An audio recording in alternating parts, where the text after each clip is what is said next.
Bangladesh saw coronavirus infections rising from early March 2021. The South Asian country's COVID vaccination efforts have been hit hard in recent weeks. There is an amendment between the Vaccine and Institute of India regarding the Oxford AstraZeneca vaccine. But you know, there is a great crisis in India where they are not getting their vaccine for their people only. So there is a problem.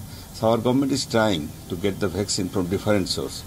Russian, Chinese, even other also.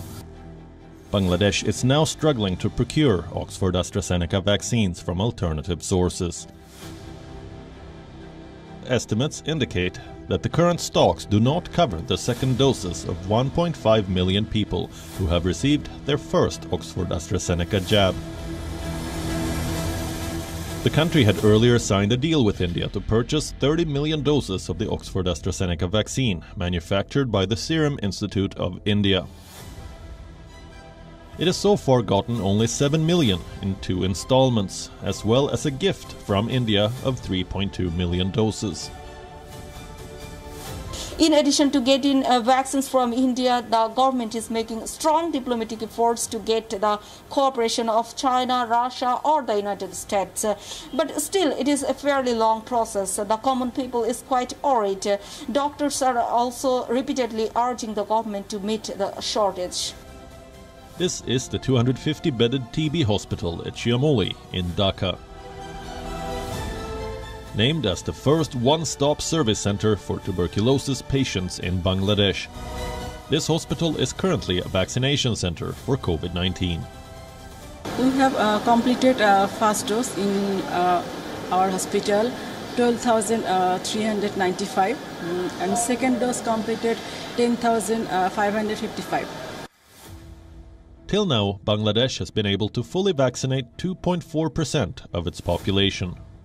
I'm a very lucky person because I could manage myself to have the second dose, and I'm really thankful to the Bangladesh government. Worldwide, school closures have been one of the most visible means by which the pandemic is affecting children.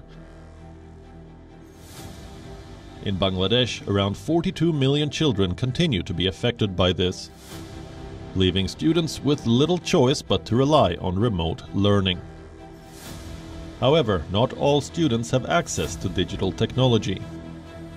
In many cases, students find virtual classes falling short of their expectations and learning needs. Although the government has started taking online classes, it hasn't been able to provide 100% internet service in remote areas.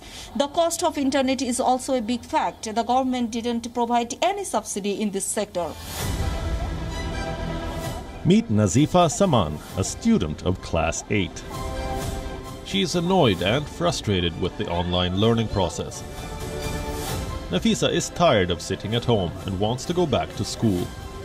I miss my friends, teachers. They are always help us in my studies. But in this Zoom meeting or Facebook online classes, I can't very much attentively, and it is always buffering.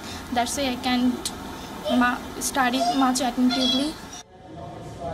Students are not the only ones having to adapt. Teachers too are having a hard time.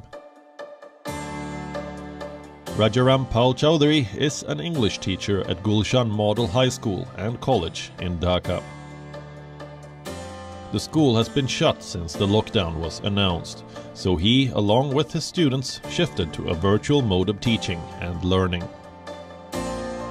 But for him, the pandemic has changed his life, both economically and socially. After pandemic, it is very hard for the teachers, me also, to maintain the family. You know, maintain the family in the urban areas, it is very difficult. So we are not getting any school or institutions salary because students are unable to attend the class and they are unable to pay the fees. For these, the teachers are facing a great problem to maintain the family actually. So far, Bangladesh has recorded about 790,500 cases of COVID-19, and nearly 12,400 people have succumbed to the disease. Many people like Mohammed Nematullah are grappling with multiple COVID-19 deaths in their families. He lost 5 family members within a span of 2 weeks. It happened in early April. Suddenly my grandfather developed a fever and a cough. We were surprised as he was always so careful and never ventured out without a mask. Then one by one, a few more of us started showing the symptoms, so we all decided to test.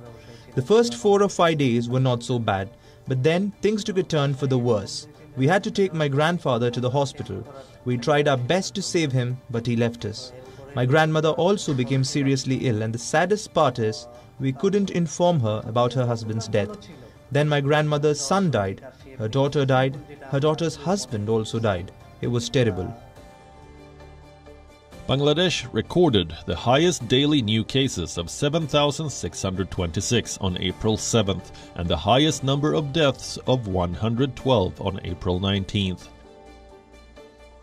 The government imposed a national lockdown on April 5th. This has now been extended till May 30th.